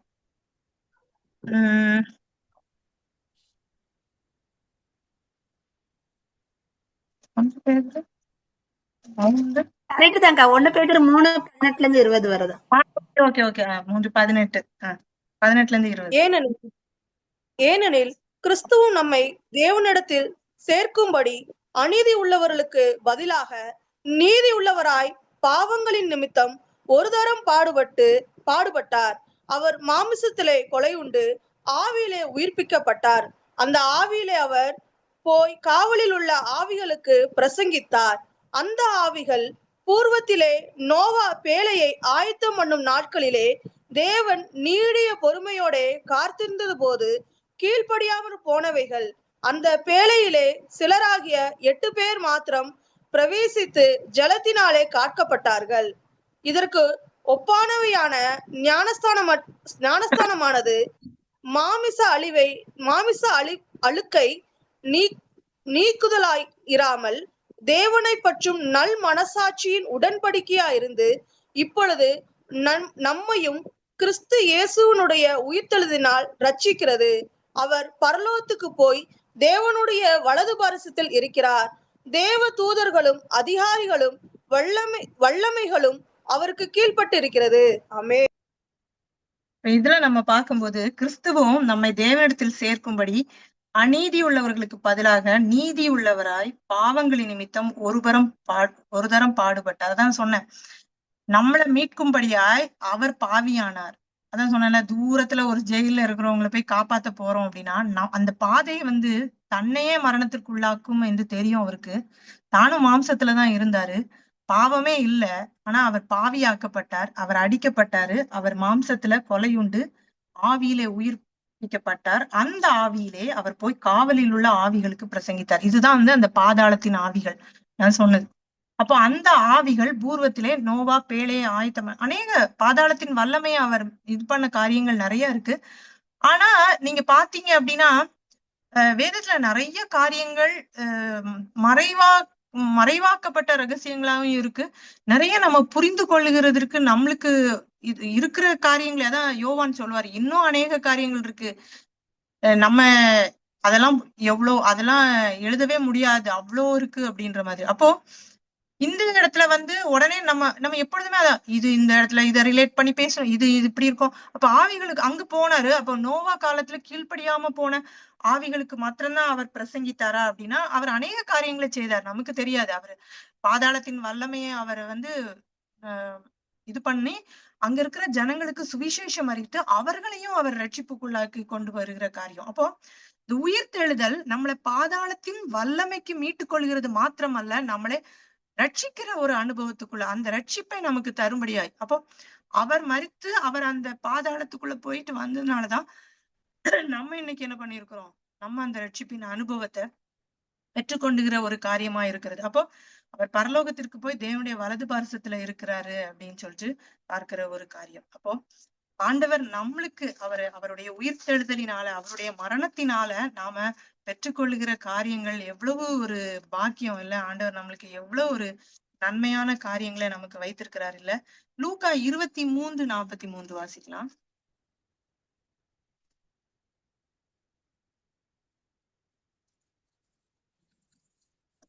இயேசு அவனை நோக்கி, இன்றைக்கு நீ என்னுடனே கூட பரதீசில் இருப்பாய் என்று மெய்யாகவே உனக்கு சொல்லுகிறேன் என்றார். அந்த கள்ளனை பார்த்துட்டு ஆண்டவர் சொல்லுகிற ஒரு காரியம், இன்றைக்கு நீ என்னுடனே கூட பரதீசில் இருப்பாய் அப்படின்னு சொல்லிட்டு. அப்போ உடனே பரதீசு என்னது, பரதீசுன்னா அங்க ரெஸ்டிங் இதுதானே.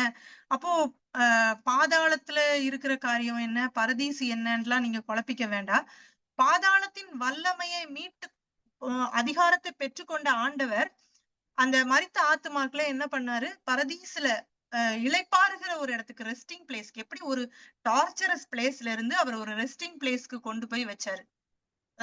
சொல்லுவாங்க தாழ்ந்த பாதாளம் அப்படின்னு சொல்லுவாங்க, மேல இருக்கிறது தான் பரதீசு 3ஆம் வானத்துலன்னு சொல்லுவாங்க. நம்மளுக்கு நிறைய குழப்பங்கள் அதுல வரும். ஆனா நம்ம அதை பத்தி எல்லாம் ஒண்ணுமே குழம்ப தேவையில்ல. பரதீசு எங்க இருக்குது, பாதாளம் எங்க, தாழ்ந்த பாதாளம் அது சொல்லுவாங்க. அது ஆபிரகாம் அந்த லாசரு இருக்கிற 2 பேருக்கும் நடுவுல ஒரு பெரிய பிளம்பு இருந்தது.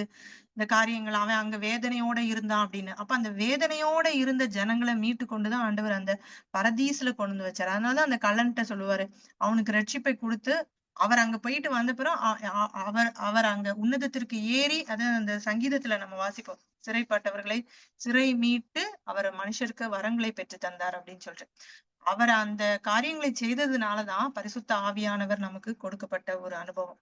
அப்போ ஆண்டவர் நம்மளுக்கு செய்த காரியங்கள் எவ்வளவு மேன்மையா இருக்கிறது என்பதை நாம இதுல இருந்து புரிந்து கொள்ள முடிகிற ஒரு காரியம். நீங்க இதுல பாத்தீங்க அப்படின்னா சங்கீதம் 86:13 வாசிக்கலாம். சங்கீதம் 86:13.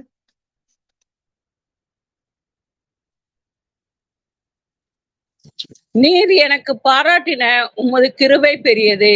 என் ஆத்துமாவை தாழ்ந்த பாதாளத்திற்கு தப்புவித்தீர். அப்ப இங்க சங்கீதத்துல தாவீது சொல்லுகிற காரியம், தாவீதுக்கு எல்லா காரியங்களையும் ஆண்டவர் வெளிப்படுத்தி கொடுத்திருந்தார். அதனாலதான் அவன் சொல்றான் பாருங்க, என் ஆத்துமாவை தாழ்ந்த பாதாளத்திற்கு அதனாலதான் அந்த அப்போஸ்தலர்லயும் பேதுரு சொல்லுகிற காரியம், தாவீது முன் அறிவித்திரு தீர்க்கதரிசியா இருந்து அவர் எல்லாவற்றையும் முன் அறிந்திருந்தாரு இந்த காரியங்கள் எல்லாம் அப்படின்னு சொல்லிட்டு அவர் பேசுகிற ஒரு காரியம். அப்போ ஆண்டவர் எல்லா காரியத்தையும் முன் அறிவித்திருந்தாரு, முன் அடையாளமாய் சொல்லி இருந்தாரு. இன்னும் நீங்க பாத்தீங்க அப்படின்னா சங்கீதம் 139:8 வாசிக்கலாம். நிறைய வசனங்கள் இருக்கு, நான் ஒரு 2 வசனம். சங்கீதம் 139:8. நான் வானத்திற்கு ஏறினாலும் நீர் அங்கே இருக்கிறீர், நான் பாதாளத்தில் படுக்கை போட்டாலும் நீர் அங்கேயும் இருக்கிறீர். அப்ப வானத்துக்கு ஏறினாலும் நீர் அங்கே இருக்கிறீர், பாதாளத்தில் படுக்கை போட்டாலும், அப்போ பாதாளத்தின் அதிகாரத்தையும் ஆண்டவர் எடுத்துக்கொண்டார். அங்கேயும் எங்கே அவர் இல்லாத இடமே எங்கேயுமே அவர் போக முடியாத இடமும் எங்கேயுமே இல்லை. அப்போ அவர் மரித்தது நிமித்தம், அவர் உயிர் தெழுந்தது நிமித்தம் அந்த பாதாளத்தின் வல்லமைய அதிகாரத்தை அவர் அங்க மீட்டு கொள்ளுகிற காரியம். அப்போ ஒரு மனுஷனால இந்த காரியங்கள் முடியாது. அப்போ அவர் தேவகுமாரனா இருந்ததுனால அவரு உயிர் தெழுந்தாரு. தேவனுடைய வல்லமையினால அவர் உயிர் தெழுந்தாரு. உயிர் தெழுந்து இந்த காரியங்களை நமக்கு செய்தார். அடுத்த ஒரு காரியம் பார்க்கலாம். மத்தேயு 27:51-53 வசனம் வாசிக்கலாம். மத்தேயு 27:51-53.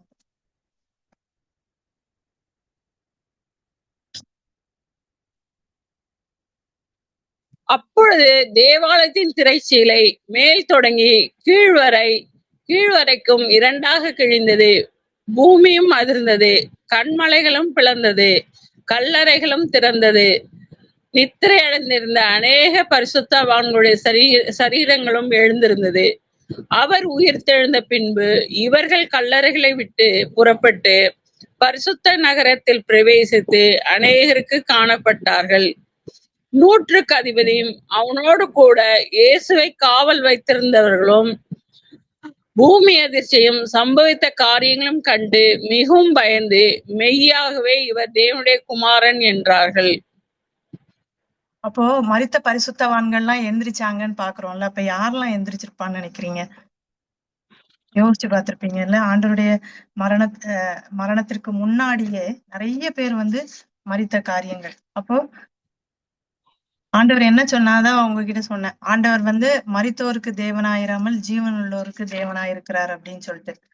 அப்போ ஒரே தரம் மரிப்பதும் நியாய தீர்ப்பு அடைவதும் நம்மளுக்கு நியமிக்கப்பட்டிருக்கிறது. ஒரு தடவை அவங்க எபிரேயர் 9:27 வசனம் வாசிக்கலாம்.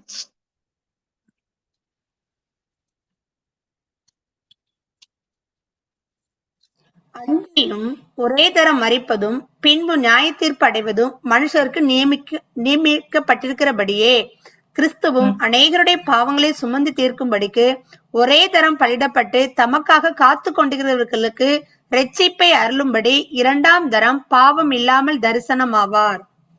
அப்போ ஒரு தரம் மரிப்பதும் நியாய தீர்ப்படைவதும் மனுஷனுக்கு நியமிக்கப்பட்டிருக்கிறது. அப்போ இந்த இடத்துல நம்ம பார்க்கும்போது பழைய ஏற்பாட்டு பரிசுத்தவான்கள் எல்லாருமே அவங்க அவ்வளவு நீதிமான்களாய் வாழ்ந்தாலும் அவங்க என்ன பண்ணாங்க, அவங்க மரித்து எங்க போய் இருந்தாங்க, பாதாளத்தின் அடிமைத்தனத்துலதான் அவங்க இருந்தாங்க. அப்போ ஆண்டவருடைய மரணம் அந்த உயிர்த்தெழுதலின் அப்போ ஆண்டவரோடு கூட அவருடைய பரிசுத்தவான்களும் என்ன பண்ணாங்க, நிறைய பேரு உயிர்த்தெழு அநேகருக்கு காணப்பட்டாங்க எருசலேம்ல.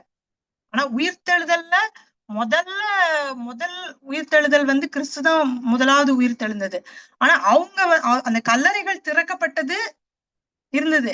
ஆனா கல்லறைகள் திறக்கப்பட்டதுக்கு அப்புறம் அந்த ஆண்டவருடைய அந்த சிலுவை மரணத்தப்போ பூமி அதிர்ச்சிகள் இருந்தது, கல்லறைகள் திறக்கப்பட்டதுன்னு இருக்கு. ஆனா இவங்க காணப்பட்டது எப்போ அப்படின்னா ஆண்டவருடைய இதுக்கு அப்புறம் தான். அப்போ அந்த நான் விசுவாசிக்கிறேன், ஆண்டவர் எப்பவுமே சொல்றாருல, நான் மரித்தோரின் தேவனா இராமல் ஜீவனுள்ளோரின் தேவனா இருக்கிறேன்.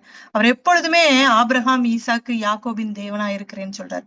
அப்ப ஆபிரகாம், ஈசாக்கு, யாக்கோபு எல்லாருமே உயிர்த்து கிறிஸ்துவுடனே கூட இருக்கிறாங்க அப்படின்னு நான் விசுவாசிக்கிறேன். ஏன்னா நிறைய பரிசுத்தவான்கள் அவரோடு கூட என்ன பண்ணாங்க, உயிர்ப்பிக்கப்பட்டாங்க. அந்த உயிர்த்தெழுதலுக்கு முன்னோடியாய் நம்ம எப்படி லாசருவை சொன்னோமோ அதே போல கல்லறைகள் திறக்கப்பட்டு பரிசுத்தவான்கள் உயிரோட எழுப்பப்படுகிற ஒரு அனுபவத்தையும் நம்ம இங்க வேதத்துல பார்க்கிறோம். அப்ப அநேக காரியங்கள் வேதத்துல நமக்கு கொடுக்கப்பட்டிருக்கிற ஒரு இது இருக்கு. நீங்க பாத்தீங்க அப்படின்னா யோபு 17ஆம் அதிகாரம் 16ஆம் வசனம் வாசிக்கலாம்.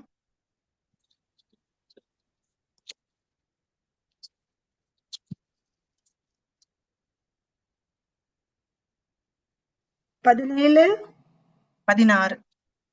அது பாதாளத்தின் காவலுக்குள் இறங்கும், அப்போது தூளில் ஏகமாய் இளைப்பாறுவோம் என்றான். அப்போ யோபுக்கு தெரிஞ்சிருக்கு, அவர் பாதாளத்தின் காவலுக்குள்ள இறங்குறாரு, அப்புறம் நம்ம என்ன பண்ணுவோம், நமக்கு ஒரு இளைப்பாறுதல் கிடைக்கும் அப்படின்னு சொல்லிட்டு. அப்போ நான் விசுவாசிக்கிறேன் அவரு ஏன்னா ஆண்டவர் எப்பொழுதுமே பழைய ஏற்பாட்டுலயும் சரி புதிய ஏற்பாட்டுலயும் சரி நான் ஆபிரகாமின் தேவனும் ஈசாக்கின் தேவனும் யாக்கோபின் தேவனுமா இருக்கிறேன் அப்படின்னு சொல்றாரு. அப்படின்னா இருக்கிறேன், இருந்தேன் அப்படின்னு சொல்லல, இருக்கிறேன், இன்னும் இருக்கிறேன். ஆனா மரித்தோருக்கு நான் தேவனா இல்ல, ஜீவனுள்ளோருக்கு தேவனா இருக்கிறேன். இப்ப அவருடைய ஆத்மா எங்க இல்ல, பாதாளத்துல விடப்படல. அவர்கள் ஆண்டவருக்கு நீங்க பாத்தீங்கன்னா எபிரேயர்ல அவங்க மேன்மையான காரியங்களை தான் அவங்க நாடுனாங்க, அவங்க கூடாரத்துலதான் தங்கி இருந்தாங்க.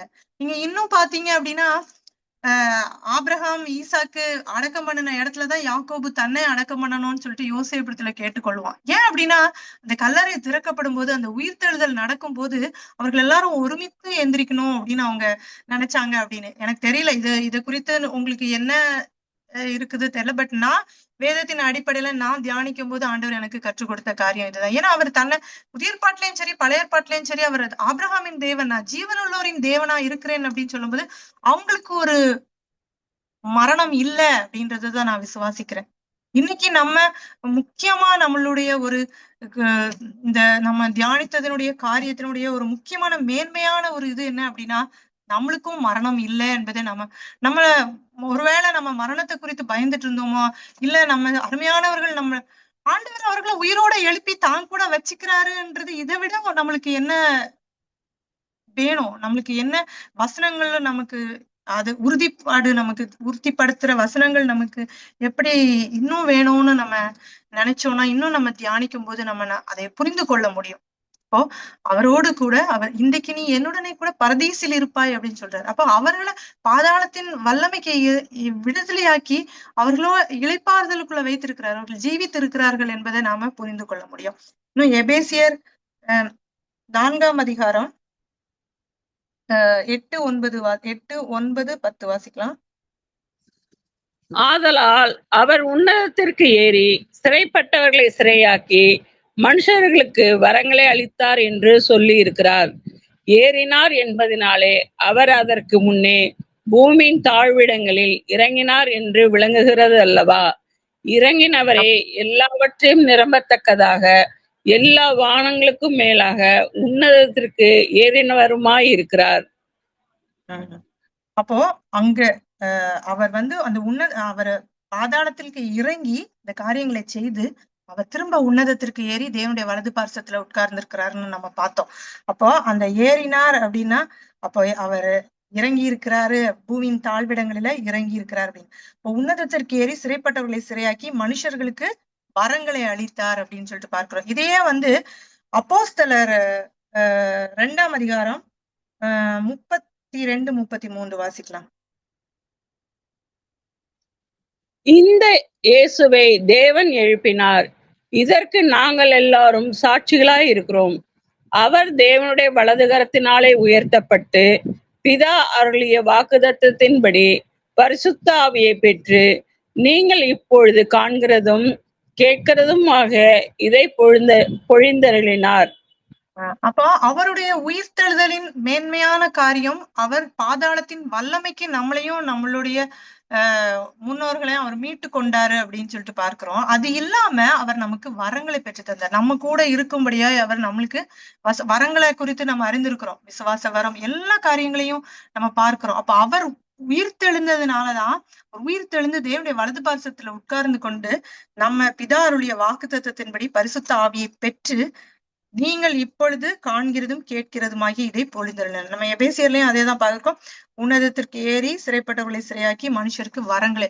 அப்ப நாமளுக்கு கிஃப்டும் தந்திருக்காரு. நம்மள சிறையில இருந்து மீட்டு கொண்டு வந்தது மாத்திரமல்ல, நமக்கு கிஃப்டையும் தந்திருக்கிறார். அப்ப நம்ம ஏன் உட்காந்து நம்ம இதுக்கெல்லாம் மரணத்தை குறித்து நம்ம பயந்துட்டு இருக்கிறோம் அப்படின்னு சொல்லிட்டு, அப்ப ஆண்டவர் என்ன சொல்லுறாருன்னா, அவரை விசுவாசிக்கிறவங்களுடைய வார்த்தையை ஏற்றுக்கொள்ளுகிறவன் ஒரு நாளும் மரணத்தை சந்திக்கிறது இல்ல அப்படின்னு சொல்றாரு. நீங்க பாத்தீங்க அப்படின்னா ஏனோக்குடைய காரியத்தை நீங்க பார்க்கலாம். ஏனோக்கு தேவனு ஏனோ எபிரேயர் 11ஆம் அதிகாரம் 5ஆம் வசனம் வாசிக்கலாம். எபிரேயர் 11:5.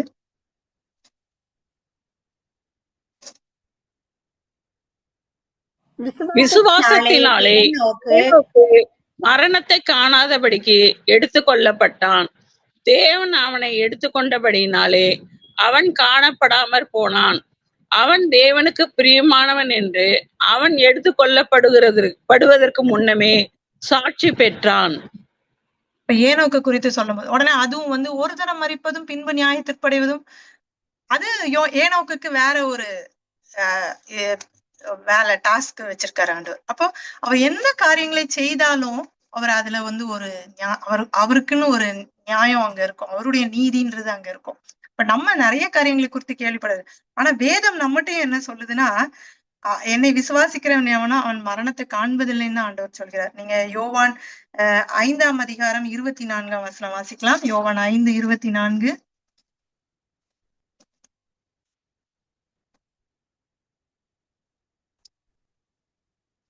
என் வசனத்தை கேட்டு என்னை அனுப்பினவரை விசுவாசிக்கிறவனுக்கு நித்திய ஜீவன் உண்டு.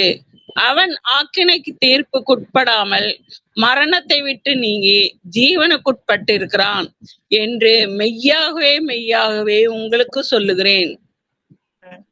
அதே மாதிரி யோவான் 8:51-52 வாசிக்கலாம். யோவான் 8:51-52. ஒருவன் என் வார்த்தை கை கொண்டால் அவன் என்றென்றைக்கும் மரணத்தை காண்பதில்லை என்று மெய்யாகவே மெய்யாகவே உங்களுக்கு சொல்லுகிறேன் என்றார்.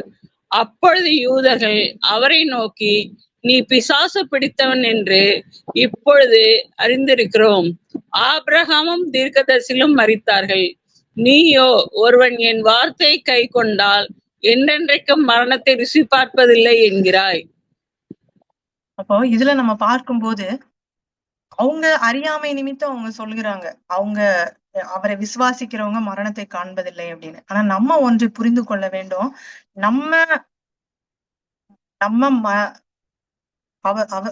மரிக்கிறது அப்படின்றது நம்மளுடைய ஆவிக்குரிய வாழ்க்கையில என்ன அப்படின்னா, அவரை விட்டு பிரிகிற ஒரு காரியம்தான். ஒருவேளை நம்ம மரித்தாலுமே ஆண்டவர் நம்மளை உயிரோட எழுப்ப வல்லவரா இருக்கிறார்.